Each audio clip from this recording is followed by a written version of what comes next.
From the alley-oops at Keyshaw to the glory days at the stick. From who's got it better than us to brick by brick.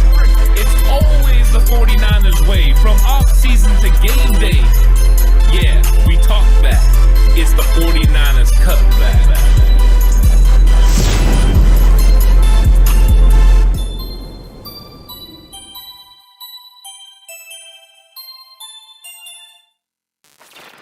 It's 49ers Cutback Podcast time. Hello, Alex. How are you doing today, Oh, sir? I'm doing great. Stream Element Bot is ready. He's good to go, and it looks like we got a couple more who are trickling in to the live Q&A for week 9. Hello, few people that are Hello, here. everyone, and welcome. This feels like an old live stream, Ant, like we used to do when we first started, where there was barely anyone in at all whatsoever. Everyone's trickling in though now. They're starting to get there, which is good news. That's the great news for this team and or at least for us, for this channel. Q&A time. The preview show that had just happened, so that's a lot of fun. That's always a fun time. Mr. Perfect. Bugs me, Ant. It bugs me. Because I think it was the only one on the channel before Steve's 4-0 week that had done that. Yeah. So I mean, I guess the Azorian one, I guess you can wear your crown for 4-0. I'm still the only 2-time 4-0. Lock it up champion. I said I'm not champion. I didn't win lock it up. So yeah. That was you. Yeah. Unfortunately. For me, not for you. You all came up short. I was victorious last season, and I'm sitting on top with you. So we're right there together. So it's true. You're not wrong there. Yeah. You're not wrong, my guy. Tackle that bot. Ooh, what's up? What's up, BV? How are things going? Yeah, BV. How you doing, my guy? Oh, there we go.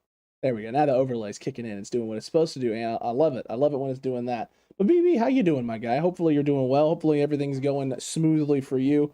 Man, I'll tell you what. This is a big week. It's an interesting week for the 49ers. This Cardinals game. The questions still surrounding who's playing quarterback. Is Debo playing? I mean, there's a lot of things that are still up in the air in regards to just this team and what's going on.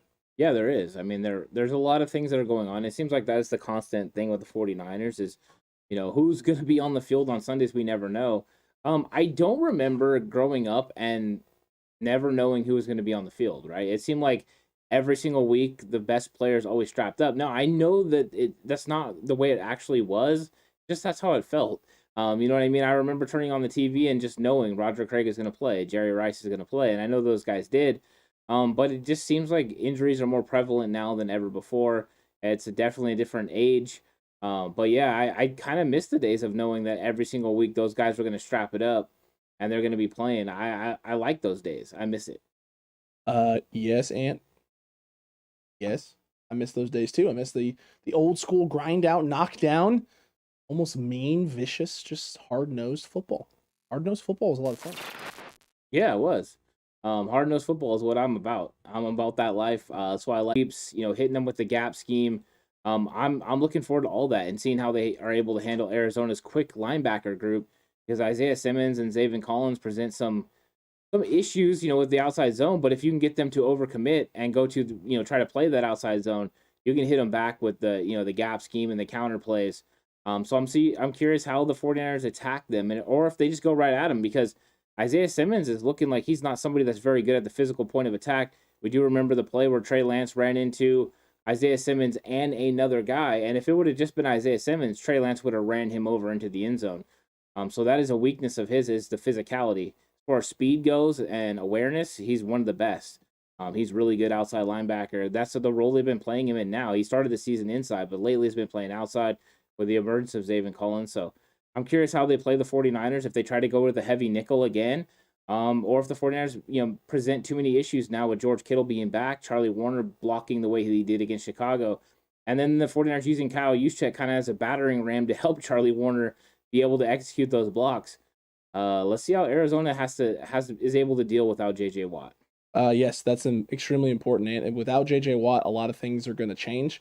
We got a video tomorrow that's going to dive into that a little bit more on Know Your Opponent, because Know Your Opponent tomorrow is going to be a little different. We've been having just some hiccups and some issues, and so we're definitely going to be diving into the All-22 film and taking a look at this team, right? This Cardinals team and what it's like now without J.J. Watt there on the defense and what that front looks like, as well as just kind of where things are at with the O and maybe some ways that you can attack this Cardinals offense. It's really hard to get an idea of what the Cardinals offense is going to look like without Kyler Murray and DeAndre Hopkins, because it's never happened before. But, try. We can do our best. We can speculate a little bit. And, tomorrow will actually give us a better idea and look at who's active or who's going to be active or who's trending towards not, and giving us a good idea of what the Saturday game plan could look like. Yeah, exactly. I mean, that's what it is waiting to see who's going to be questionable, who's going to be doubtful, who's out, and those are going to give us a better idea of how these game plans are going to go. And that's really what I'm looking forward to, because once we know, who's going to be in there and who's not, then we'll have a better idea of how each team plans to attack each other and what matchups work in which team's favor. Because if Kyler Murray is out, if DeAndre Hopkins is out, those are huge for the 49ers defense and the way that they're able to approach stopping Arizona. The defensive line can be more aggressive. They don't have to stay in their lanes as much. They can take chances. So it just causes all kinds of different things to happen. It's a snowball effect, but we won't know until we know what these injury designations are going to be. And also just waiting to see what it is with Deebo Samuel. To be honest, I'm kind of a little bit hesitant. I'm hoping he's going to be questionable, but if he comes out doubtful, I'm going to be worried about him playing in this game. I would be too. I would definitely be worried about that. It's concerning. It's always concerning with Deebo Samuel, especially since Ayuk's been up and down. But Cutback crew, there's enough of you in here. You're starting to trickle in a little bit. I love to see it. You love to see you guys trickling in. Let us know. You guys got some questions about the game, things you want to know, things you want to talk about. Comment away. Start commenting and letting those things come in at. But I expect this to be an interesting week, and it's an interesting week all across the league, because you got Green Bay rolling with Jordan Love. Finally, you have a lot of interesting things going on with the this game tonight with the Indianapolis Colts against the New York Jets. Is the Mike White hype train apparently is getting real? I didn't realize that this was a thing. Apparently, he wins one football game against the Bengals, and apparently he's the future. Yeah. All right. Crown him. Do it. He made a good game. You got to do it. One good game. You got to do it. You got to have faith. You got to trust, right? Yeah. I mean, things like that happen all the time. I mean, everything is up and down with one game. One big game and you're the best. One bad game and you're the worst. There is no middle ground. The fanatics have taken it to a whole nother level. You throw in their social media and all of a sudden everyone gets things snowballed. One guy makes one statement like, "Oh, White's the best," and everyone's like, "Yeah, he is the best." Like, I'm so tired of this. We don't even need Zach Wilson. That's how it gets started. It's a little much. It's crazy. It is really crazy. It's a little much. Candy R said people out here saying Max Crosby is better than Nick Bosa. Ooh. No, bad take. I think that Nick Bosa's stats speak for themselves. His numbers are pretty equivalent to what he did in 2019, which everyone thought was a good year. He got himself Defensive Rookie of the Year. And he's on the same trajectory, except for this time he's actually averaging a sack a game. He's on pace for 17 sacks. It's a lot, which is a lot more than what he did in his rookie season. So, no, I don't think Max Crosby is better than Nick Bosa. Nick Bosa is a more complete defensive end than Crosby is. He plays the run even better than Crosby does. So right now, Nick is a better player, and maybe Max Crosby will be better one day, but that's definitely not right now. That's not this day, Ant. No, but it is not this day. And yeah, I agree with it there. And Jay in the Bay, thank you, man. Thanks, Jay. What's good? Congratulations Appreciate on reaching 2K. Thank you, man. Thank you. We really appreciate it. We've been grinding, and the Cutback crew has been growing. Yeah, so and Jay's on his way. It's true. He'll be there soon. Jay is on his way. Speaking of what's good, make sure you're here tomorrow for that. 2 p.m. Pacific time. That's 2 all. 2 p.m. You want to miss it. You don't want to miss the 5 big things. It's a good 5 big things. There is 5 good things are good. And then also I saw I don't know if you saw David Campbell's question. Oh, I did not see it yet. I am ready for that question to be asked to Jay. It's for Jay. Oh, yeah. Oh, no, I know which one you're talking about now. I'm ready for Jay to answer that one. That's going to be a good Hey Jay question. Yeah. That's for sure. BV50 says, how good is Minihue? Do you see him getting minutes? Yeah, he's actually going to be pretty good. He's going to be able to help the 49ers interior, pass rush that they're missing from Maurice Hurst. Maurice Hurst could have been that guy that could have added those pass rush times, because without Kinlaw, you definitely lose pass rush on the, not only the base downs, but on third down if you want to stay big. So now they're able to go to Minihue. He's got some outside defensive end, skills, but you can play him on the inside. And that's what he was doing a lot with Houston. And he was able to beat safeties and, guards one-on-one. So now you have some flexibility with him and Armstead. He's also a guy that you can run stunts with, He's athletic enough to get to the outside. So you saw him do it some with Key and Ebucom. It's just another flexible piece, a guy that can still play the run at a pretty high level. That's going to be able to help this team. It was a great depth move. I don't expect him to be, a starter or anything like that, but him coming in and getting significant minutes down the road, yes, I think he'll get limited minutes in this game, but ultimately he's going to develop into a nice rotational piece, and this defensive line just got a lot better by making that trade. Yeah, definitely got better making the trade, and it'll be interesting to see, like you said, how he's being utilized, what role he has this week. Whether it's an expanded role. This is a guy who's got fresh legs. He's got 200 snaps on the season through 8 weeks of the season. Unfortunately for him, he's technically not going to get a bye. No bye for this man because San Francisco already had theirs and the Texans haven't had theirs yet. So he gets no bye. He's going to be going the rest of the way, but he hasn't been playing. The Emmanuel Sanders treatment. Literally the Emmanuel Sanders treatment. It's very, very darn close to similar, Ant. So no, it'll definitely be interesting and good to see just where this goes and how it goes and what they do with this man, because I think a lot of 49ers fans are curious and interested. I think a lot of 49ers fans are feeling like, I can't believe we made this move. Like this move. I keep seeing people talk about receiver help. I keep seeing people talk about cornerback help. And, I think you and I both feel like the corners have done enough. They've done enough to who are you going to get? I don't know. That's the big question that I've had, because I've seen a lot of people talking about corners, and I'm not against it. I want to know who you're going to be able to get to play corner. Who was available via trade that you were going to be able to go get? Yeah. I mean, was it Dantzler? Because that guy wasn't exactly making me jump, for joy that I wanted him. He's not starting from Minnesota, and they don't exactly have the best corners in the league. So accurate. Cameron Dantzler's is the only name that I see consistently popping up, and watch Minnesota play. Yeah, and he's not even starting. True. No, he's not, and he's not doing that well. Even when he is starting, it's not great. It's not going well over there. Yeah, and as far as wide receiver, right, there's possibility that wide receivers are available. Also true. In the same regard, you're getting Brandon Ayuk that's finally coming onto the scene. So it's the equivalent of 2019, because you're now getting, it's not just Deebo Samuel, you're going to get a Emmanuel Sanders type production, hopefully from Brandon Ayuk, or maybe even more. So you're getting that guy. I think you were getting guys healthy at the right time in certain situations. I even seen people say we need running backs. But with Jeff Wilson Jr. coming back, I don't think we need running backs now. JaMychal Hasty's healthy. Elijah Mitchell's been the bell cow guy. And then now Jeff Wilson Jr. can come in and spell him and take some of those snaps, take some of those carries, and we've all seen what he can do. So we're all confident in his ability. To me, I didn't see a whole lot of moves out there that need to be made. The obvious one was Kinlaw. Hurst is out. You need to bring in another defensive tackle. So to me, that one made the most sense. A guy that can play the 3 technique. Yeah, it definitely does, Ant. I got a couple people in Discord asking me some questions saying, hey, you guys going live? Hey, guys, we're live right now.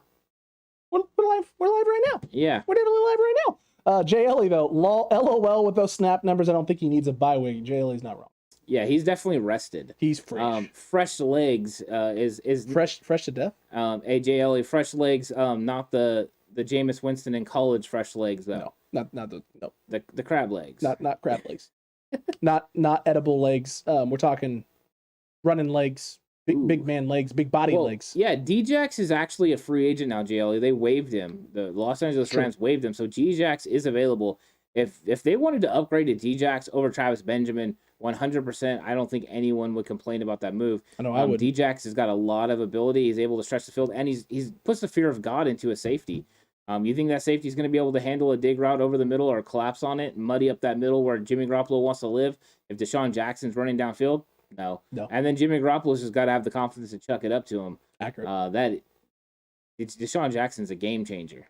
He is 100% a game changer, man. Deshaun Jackson can do a lot of things, and we're going to dive into that a little bit heavier tomorrow in the daily at 11 a.m. Pacific time, and talking about just what Djax could mean, what he could add, what he could do for the offense, and also what it would take to get him potentially to San Francisco. What are the obstacles that are presenting this? Because there's a lot of people talking about with Deshaun Jackson, why did he leave a winning scenario there in Los Angeles with the Rams? Why would he get himself out? Is it about touches? Is it about money? Is it about opportunity? Like, what is it that he wanted out of that situation? But Djax is going to do what Djax wants to do. We've known that about Deshaun Jackson for a long, long time, and he's bounced around the league and gone to situations that he thinks are best for him, and he definitely is a guy who's been injured the last few years, right? He's been dealing with stuff So maybe he wants to prove something, and he doesn't feel like he's going to get that chance with the Rams. Yeah, 100%. That's what it is. He wants to prove that he's still one of those legitimate wide receivers, that he can still do it all, that his best days aren't behind him, that he's still a big-time player in the league.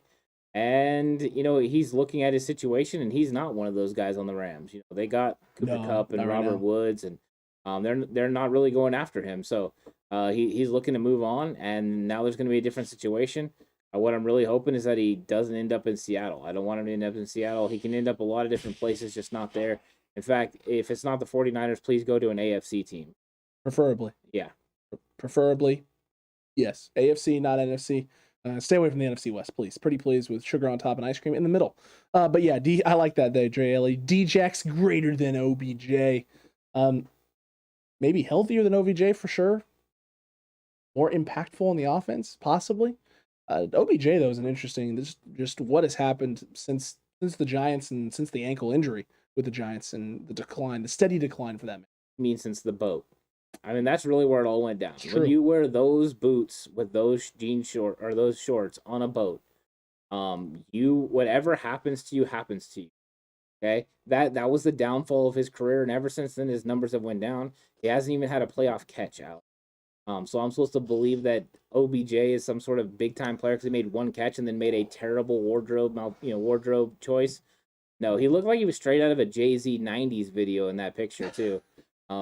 Big pimpin', spitting the cheese with one big pimp, Timothy. We got chicks in the back of the Don't get us demonetized, Dan. Don't do it. Don't do it.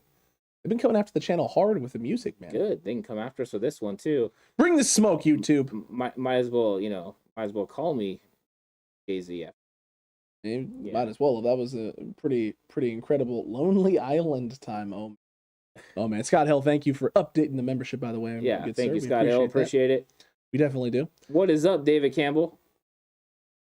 Oh yes, David is here now. David, evening, sir. Cutback crew, how are you feeling after watching the game preview? How are you feeling about this 49ers game? And maybe you guys got some key matchups that we didn't talk about, or some wow that's bolds, or I know everyone was dropping their wow that's bolds in the chat because that's what the Cutback crew does during wow that's bold, because it's slowly becoming their favorite portion of game previews, and I don't blame them because it's always my favorite. I love the intro. Really bold. Whoa, super bold, Ant. Super bold. I mean, who would have thunk it? The only thing good that came out of that episode that no one got to hear was the J Hill clip of wow, that's really bold. Whoa. No, you're not wrong, Ant. That was one of the unsung moments in podcast history. It could be one of the worst episodes in podcast history. Also, it was really bad. J Hill and Horst having an absolute knockdown drag out over the schedule and who's going to win football games. It's true. Literally had to stop, tell them both to relax, and then resume. It's true. We never aired that episode for a reason. No, it was really not a great episode. What is up, Antonio? Antonio, how you doing? Good, sir. BV50 getting Ayuk involved, got Sanu and other number 3s open against the Bears. Good recipe.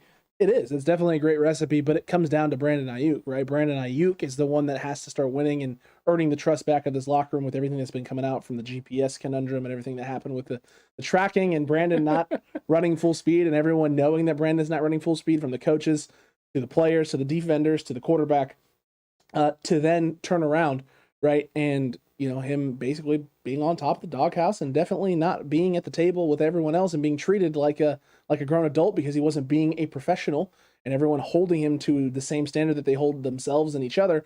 And then Brandon slowly working his way back into the fold and back into the group. Look, it's good news for the 49ers. It's going to continue to happen.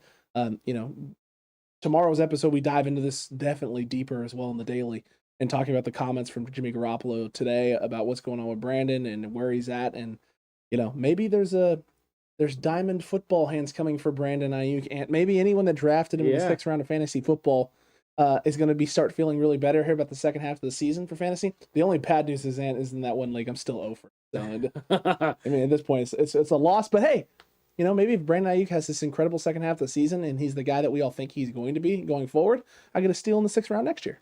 And thank you, Luke. I appreciate it that you like the Quest for the West intro.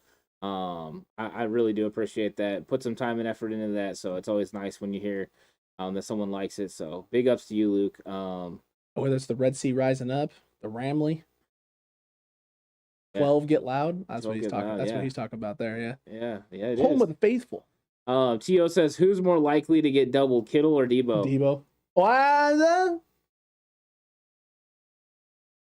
Depends on his health. Well, it is hard to double Debo. That has been one of the real issues. You don't know where he is. You don't know where he is, and then he's going to move in motion. So being able to bracket cover him is hard.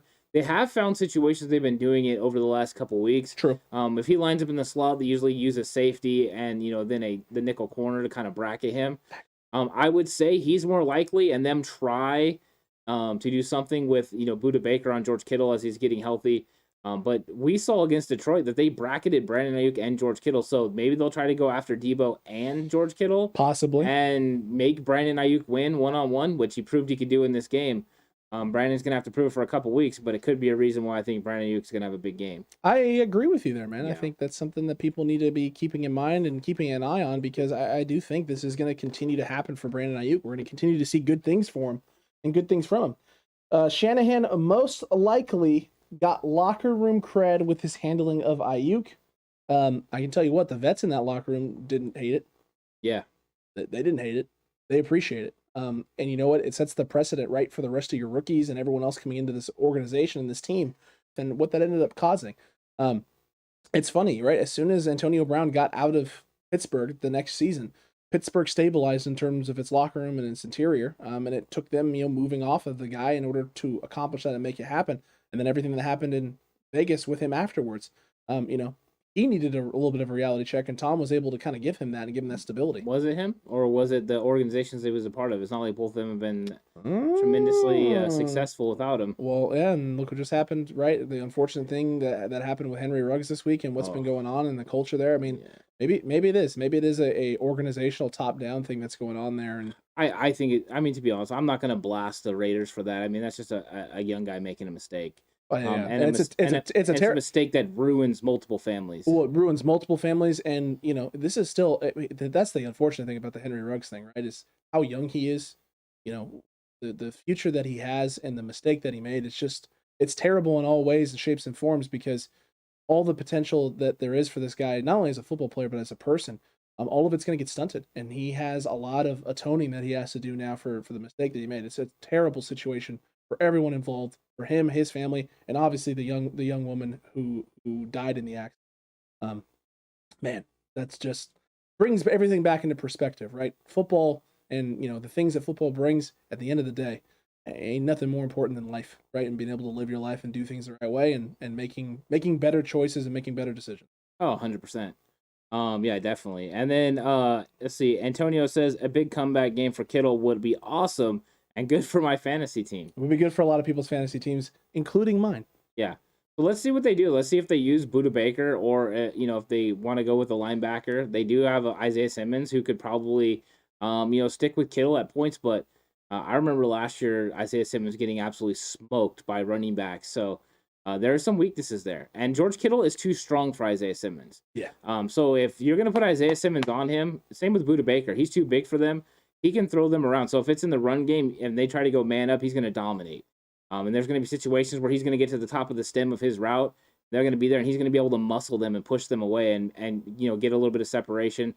So those matchup issues are a problem for them. So I like George Kittle in this game. I don't know how productive he's going to be, but he's definitely going to get a lot of attention. He's going to get a bunch of attention, man. And, he should. He's George freaking Kittle. But yeah, no, BA definitely helps a lot of this momentum, and Luke Luna just talked about there's all sorts of newfound inspiration across the board, especially in BA and momentum. We're about to unpack on Arizona to go and get this win. This is a huge week, right? One of the next two are must wins for San Francisco.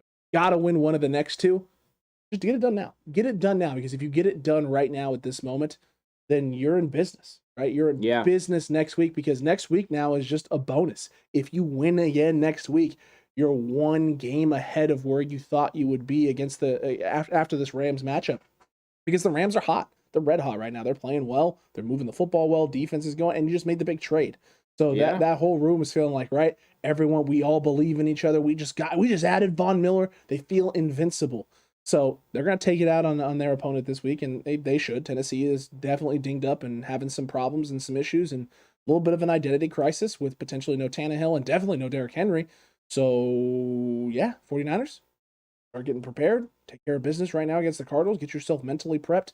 Handle your business there, and then turn around and refocus quickly. But it starts Sunday. One game at a time, that's all you can focus on. Focus on the Arizona Cardinals. Focus on taking the team that's at the top spot of the NFC West right now. Bring them down another peg. Put yourself 2 games back of Arizona. And yes, you don't have to play them anymore, and that's unfortunate. But you put them down 2 games. You rough up Kyler Murray a little bit more if he does decide to play. And maybe they decide, hey, we need to let Kyler rest a little bit and get to this bye week. We need to just, right? We need to survive. We need to get to this bye.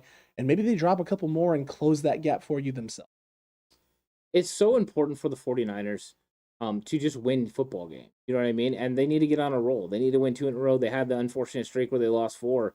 So now they need to win, and they need to. This is an opportunity for them to win. There's the Arizona Cardinals are a little bit banged up. Go take advantage of that. Go take it to them, and then worry about the Rams after that. But it's important for the 49ers to start stacking wins. And you talked about the Rams being invincible.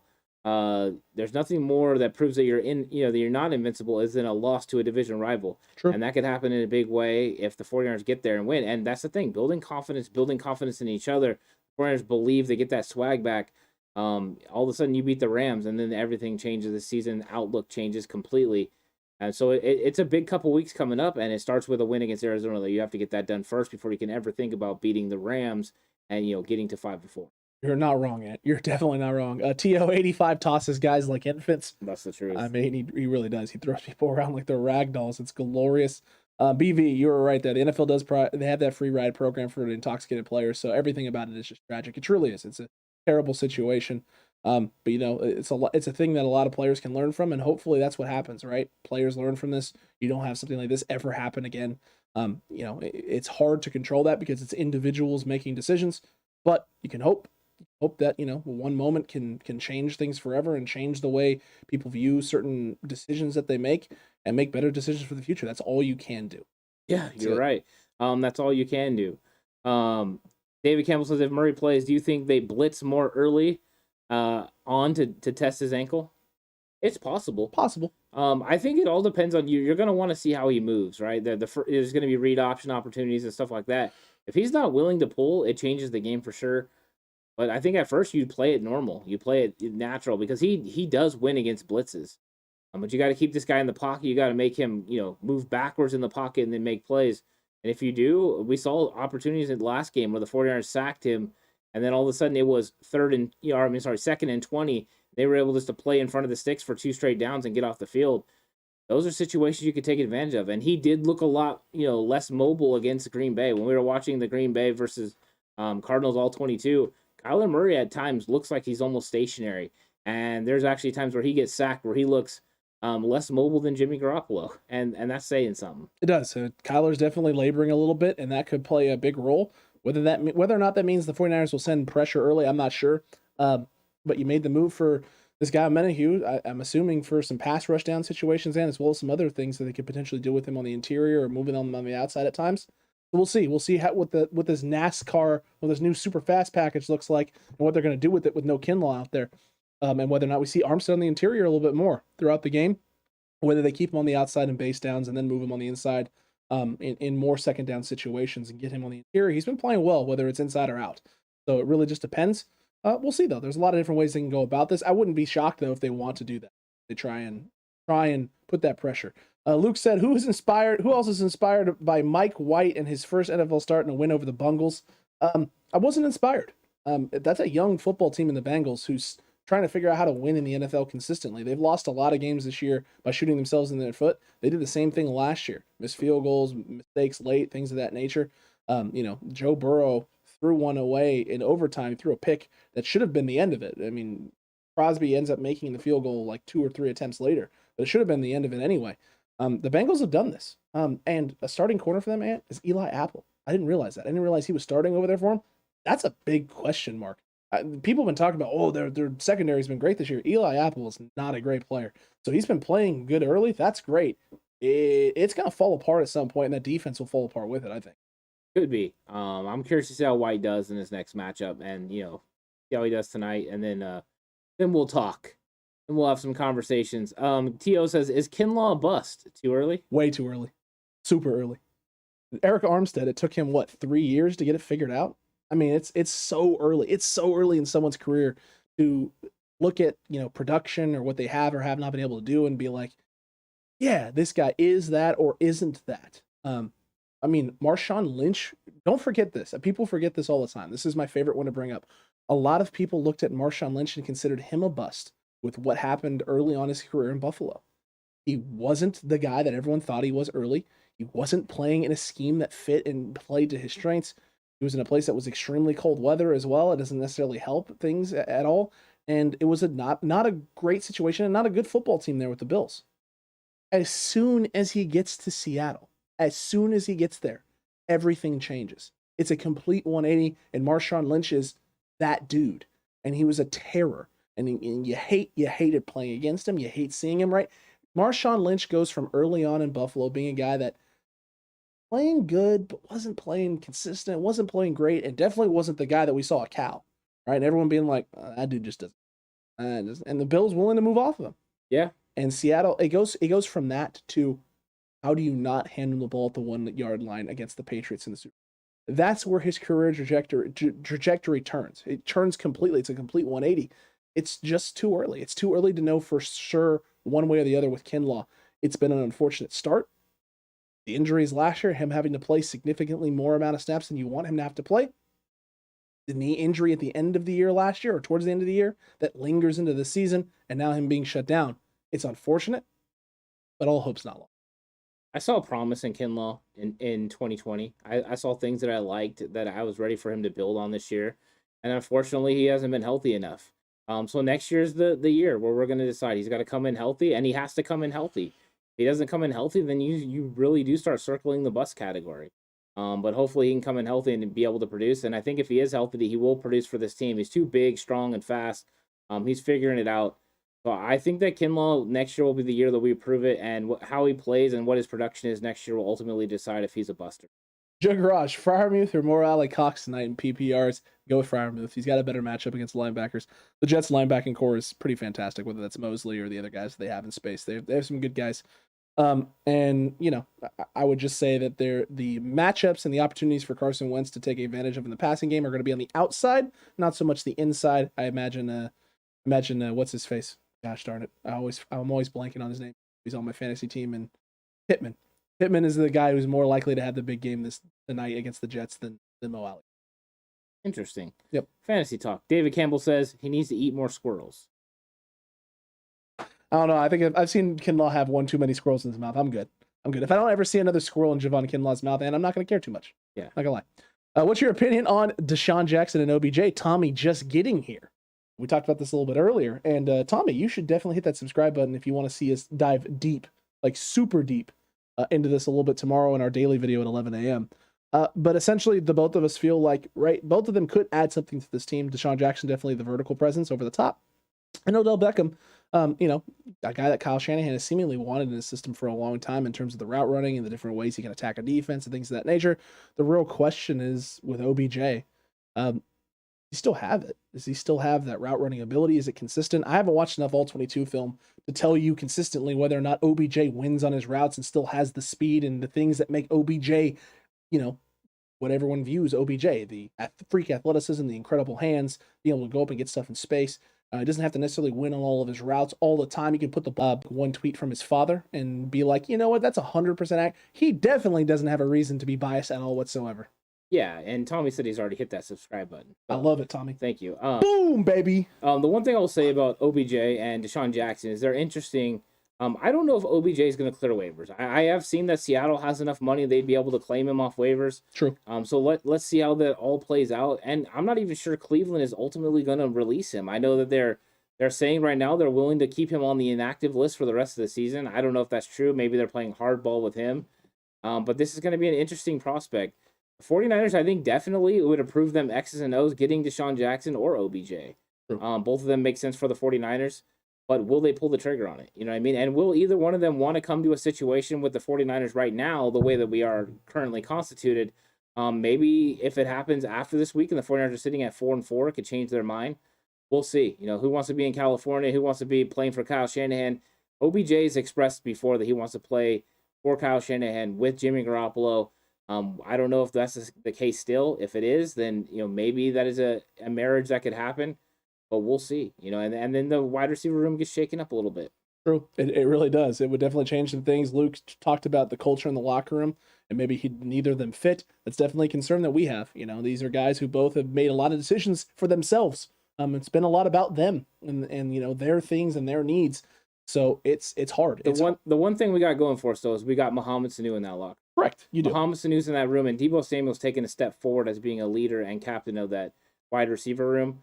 So there is some stability there. They're not all young. If this would have been back when we brought in Emmanuel Sanders and they were completely, every single one of those guys were young. Between Kendrick Bourne, Deebo. It could have been a bad situation, but Dante Pettis. Yeah, this is different. This is a little bit different. But you're right. Both of them in the locker room that's the big question. Can they be handled? True. Will they mess things up? Both of them have shown a tendency to do so. Accurate, Ant. You're not wrong there, my guy. I did enjoy this here, T.O. OBJ needs to tell his old man to shut the heck up, bro. STHU. Tommy Christian agrees with him, T.O. You're right. I didn't realize that OBJ Senior, Ant, was LeVar Ball II. I didn't realize that was going on, but apparently that is. LeVar Ball still around? I don't know. I think Alonzo and LaMelo both have been just basically told him, hey, man, just keep it shut. Just keep it shut. You're not doing anything. You're not helping us. We've been, Lonzo now is on his, I think, third or fourth team. I don't even know that much about basketball. I just know that he's with the Bulls now. And I'm like, oh, that's like his third team in 4 years. Okay. Yeah. Yeah. Interesting. Pretty early in your career to be bounced around that much. But hey, it happens. Antonio, darn, I've been having squirrel meat every Sunday for a long time. Mark's brought up earlier that squirrel meat is basically just chorizo, Ant. I didn't know that either. Just chorizo. That definitely changes things. I'll tell you what, chorizo though. So you like squirrel as well? I mean, listen, I like chorizo, not so much squirrel, like actual whole squirrel. But chorizo, yeah. Process it first. Let me just buy it in the package. I don't want to, straight out of Kinlaw's mouth into my no. Put it in the store. Let me buy it. Let me season it up the way my grandfather used to.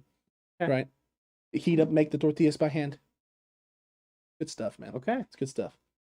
Grandpa did some good stuff there with teaching me how to make the chorizo. Glorious, a little spicy too. Ooh. I just want to have chorizo Sunday. Thank you so much for that. Appreciate that a lot. Now I'd rather roll with biscuits and gravy. Yeah. I mean, listen, biscuits and gravy, glorious, right? Chorizo, fantastic. Have you ever had homemade biscuits and gravy? I have. Made from scratch. I have. Uh-huh. I didn't have that until I went back to the Midwest with Megan, right? Yeah. And they made me homemade biscuits and gravy, and I was like, oh my gosh. But yes, I have had homemade biscuits and gravy. It's life altering. It's something. It's close, man. It's definitely close. It opens your eyes a little bit to what's been going on and what you've been getting, right? 100%. But it's good stuff. It's high quality. I really do. But Cutback crew, what other questions you got? B and G is my favorite. Ooh. And gravy is his favorite. Luke loves the biscuits and gravy. Yeah, see? It's always good. It's a solid choice. I mean, it's not bad. The fact you said not bad means you've never had real. No. I'm talking about not a bad choice. Oh, I know. Not a bad choice. There's a lot of great. Hold on. There's a lot of great breakfast options here, man. There's a lot of great breakfast options. You cannot sit here and tell me that there aren't breakfast staples that are just glorious. You had a carnitas? Have you had a carnitas quesadilla? No, it doesn't sound very breakfasty. A carnitas breakfast quesadilla? It doesn't sound very breakfasty. Bro, you haven't had the right one. I guess not. Chorizo and scrambled eggs is always good. You can't go wrong with that. You can't go wrong with either breakfast, my guys. Tommy is trying to bridge the gap between us right now. I like it. We got tacos and got burritos down there from Jay Ellie. He knows you're a big taco on Sunday guy. Ooh, I am. It's always good, man. You can't complain. I love tacos. I had tacos today. Did you really? Yeah. Freaking delicious. I got chicken noodle soup when I go home. You know I'm going to roll around and have tacos again on Sunday. So. Yeah, I know for a fact you are. Yeah. When I was at Grand Canyon a couple weeks ago, my 40 freaking Niners shirt got me in some conversations with a couple of Cardinals fans. Ooh, how did that go, David? Yeah, I want to hear about that. Yeah. Is that what happened to Rocky plus Bullwinkle? Maybe. That's why they're not on TV anymore. Could be. Yeah, Bullwinkle got a little hungry. Rocky got hungry. I always forget. No, Bullwinkle's the moose. Yeah, Rocky's the flying squirrel. I didn't watch that. I'll be honest. You didn't watch Rocky and Bullwinkle? Not really, no. No. What? Yeah. Oh my gosh, the movie when I was a kid was one of my favorite movies to watch. It was so silly. It was so like the live action one. It was so silly. It was so nonsensical. But the part where the girl is asking him something and he goes, "No, two wrongs don't make a right, but two rights do make a circle. Two circles make a figure eight. Two figure eights make a butterfly." And he goes off on a tangent and he's staring up at the sky. It's good stuff. Okay. I did love me some Rocky and Bullwinkle Okay. growing up. It was good. It was the day after they last played. They were nice, good conversation. Oh, nice. Well, that's good. Did they enjoy the? Did they at least enjoy the 40 freaking Niner shirt? I hope they did. Yeah, hopefully. Hopefully they did. They're like, hey, we need some of that. We need some of that. We definitely do. Definitely do. Oh, that's good stuff. But Cutback crew, come on, couple more questions before we sign off tonight. We got about we want to go for ideally about another 10 minutes or so. So any questions that you got about this game coming up? Any questions coming up about the 49ers? Concerns about Debo? Concerns about Jimmy Garoppolo? Can he keep the consistency up? Can the 49ers really take advantage of the Arizona Cardinals in the run game? You think so? I mean, yeah, we watched the film. Know your opponent tomorrow night. It's going to be a good one at 5:30 p.m. Pacific time. You guys are going to enjoy that. We got a nice little film breakdown going on of that game. But yeah, it's noticeable. J.J. Watt not on the field. You can tell. And not just because the brace isn't out there and you don't see 99 Watt, but just the level of play is drastically different. Oh, 100%. Drastically. The way that they're able to approach playing offensive line against a defense of line that does not have J.J. Watt in it is very apparent. They are able to go more one-on-one than ever before. The double teams are more fruitful. So yeah, it's a big noticeable miss that J.J. Watt is not. True. T.O., any chance Lance sees some action? We keep saying yes, right? And it doesn't happen. So I'm gonna say no. I'm gonna say no. We're gonna see no Trey Lance, and then we're gonna see a bunch of Trey Lance. I don't think so now. I think the way it trended after last week with Chicago, that this is Jimmy's go. I think they have a package for Trey Lance, and if they need it, they'll run it. But I think it's Jimmy's go right now. I agree with you. I think that you're right on this. I think this is where we're at, all of this. And, we kept thinking Shannon plan. I don't know. I don't know if the Shannon plan is a thing that's going to be happening this year. I think, it was a lot of Kyle Shanahan window dressing ideas up to try and get people to prepare. And he doesn't have a true plan in place necessarily in terms of mixing them in back and forth as much. It doesn't appear so. $2 from Luke Luna. Jazz game on. Let's beat the Hawks. Take note, because the Jazz symbol is the note. Didn't know that. Like music jazz. Yeah. I get it. Didn't know that, honestly. I also didn't know that basketball was going again. We'll be honest. I used to coach basketball heavy. I didn't realize that was happening. Some turnovers from the defense would be nice from Antonio. That would be very nice. Hey, if everything goes according to plan, that could be the case. And who knows? Maybe you guys should watch the Madden sim tomorrow morning at 9 a.m. and get your daily dose of Madden nonsense and what Madden thinks is going to happen. Of Maddenness, because it is madness. It is Madden madness. Oh, yeah. It is madness. Oh, yeah. Oh, yeah. It goes crazy on the Madden simulation. It literally at one point had me chuckling. Where I lost all control. Another time I just completely lost it and I broke. Yeah, you definitely did break. There's a moment where I just break. There was also, you guys don't get to see this moment because it was at home while I was actually, recording and capping the game simulation, where I had to pause the recording and you don't even tell. It's a seamless transition. I paused the recording, paused the game, and I'm sitting there and I go, am I going to have to re-record this thing? We're all the way through this already. Are we serious? But look, no, it ends up being all right. Look, Jay Ellie, can Josh Norman move to safety in the future and lengthen his career? Initially, I would say yes. But I think he's so far in his career now that it's going to be corner and then done.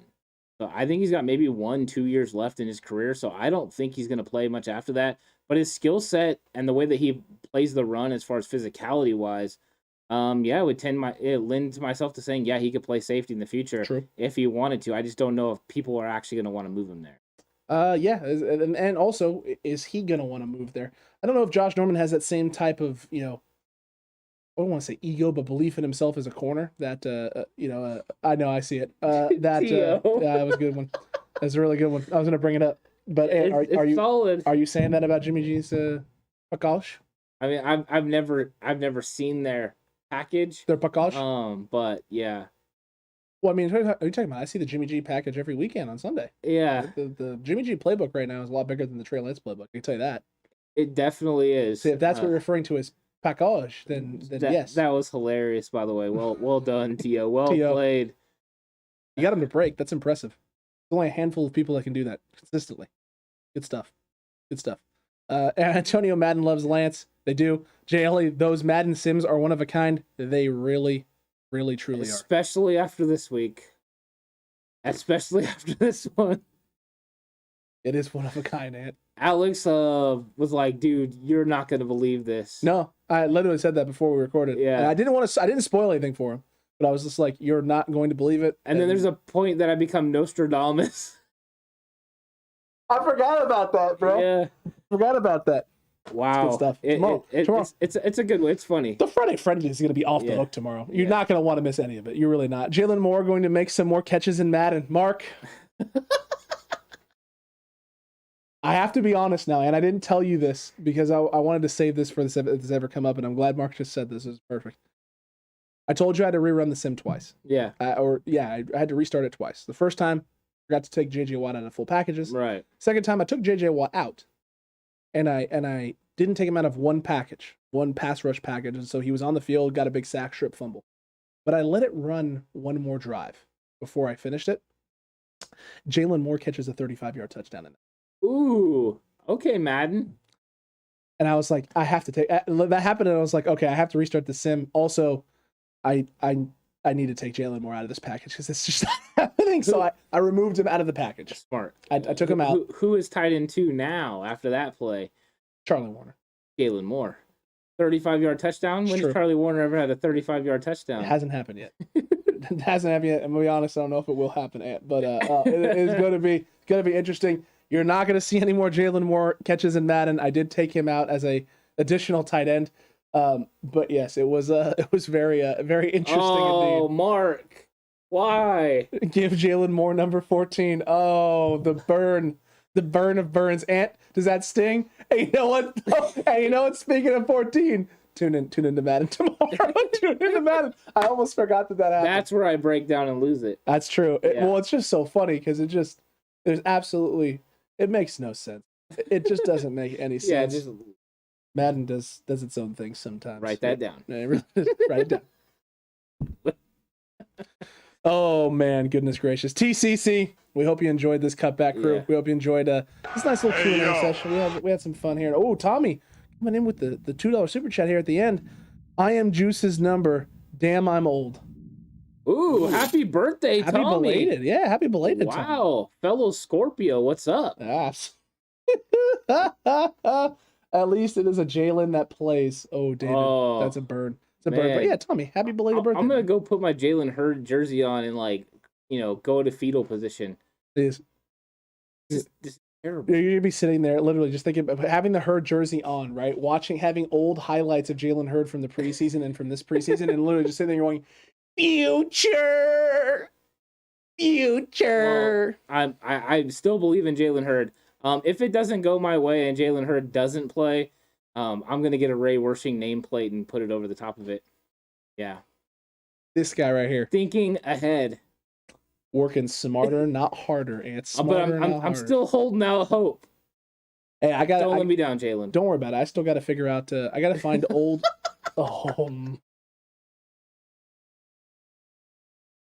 Oh, T.O. T.O.'s on fire. I thought about being... He's on fire. No lie, I did think about being Jalen Hurd for Halloween, for the Halloween party, and putting a knee brace on. Dude, you might have been the only person there that would have gotten it, but I would have thought it was hilarious. I would have thought it was hilarious. Everyone's holding out. I know everyone over here is holding out hope, and K and DR, you were right. Big brain and huge brain. Galaxy brain IQ there.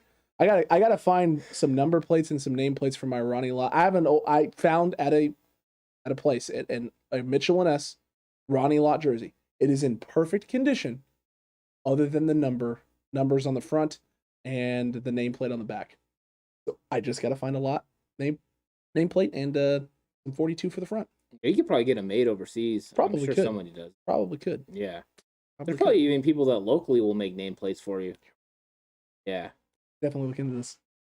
Definitely should look into this. Salah is sporting a beard now. Looks like a genie. Oh my goodness.